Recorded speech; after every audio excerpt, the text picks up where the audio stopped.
let's talk about water abroad. Okay, of course it depends from where you start. Let's say you're Canadian like I am and water is free and you can drink off the tap and the water is great. Then you're used to that for your whole life. Your body is probably not designed to actually drink bad water. So you move to a country where that's a problem.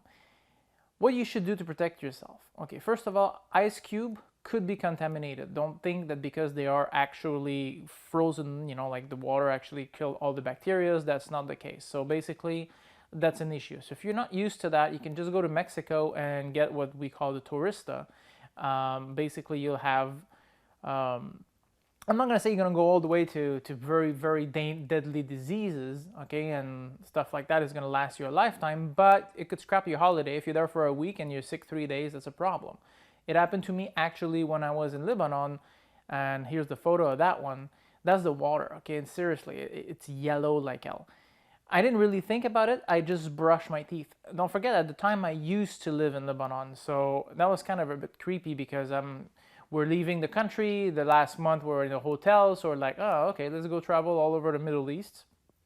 And then in Jordan, I was totally floored for 3 days. You don't want to know the details, but it was pretty bad for 3 days.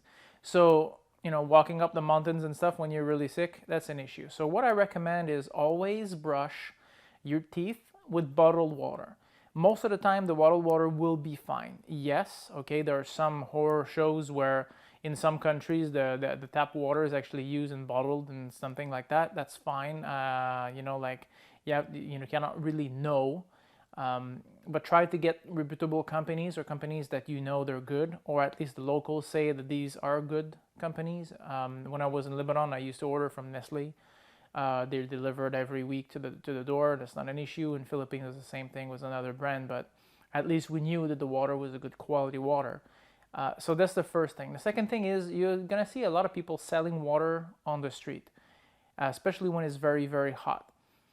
Don't get fooled by the little, if the bottle's already open, I think I have one here, is it open, this one? No, wow, yeah, it's already open. So there's no noise, but basically there's a little seal that makes it that, you would have a little crackling noise.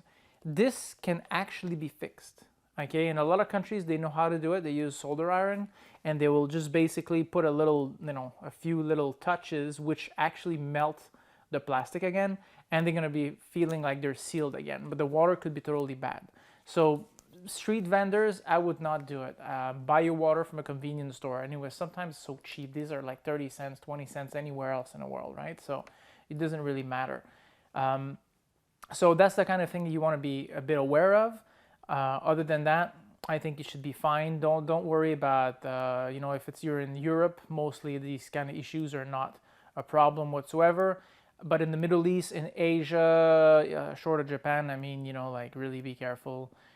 In China, I had pretty bad waters in some places, so you have to be aware of that kind of thing. And that's it. Try to get a safe trip and think about it just consciously. Just use a bottle of water, put a little bit on your toothbrush, brush your teeth, gargle, throw. You're better off spending every day 30 cents to brush your teeth than be sick for a few days and scrapping a trip. Just think about that. All right, take care, guys. See you on another video. If you enjoyed that video, give it a thumbs up. You can also subscribe to our channel and visit our website, mariostenger.com, where we have tons of videos on how to travel all over the world. I'm pouring all the knowledge and experience I've acquired over the past 15 years traveling and living everywhere on Earth. Pursue the dream. There's nothing better than just exploring our world. There's so much to see, and doing it as a perpetual traveler is an amazing thing, and you can do it too.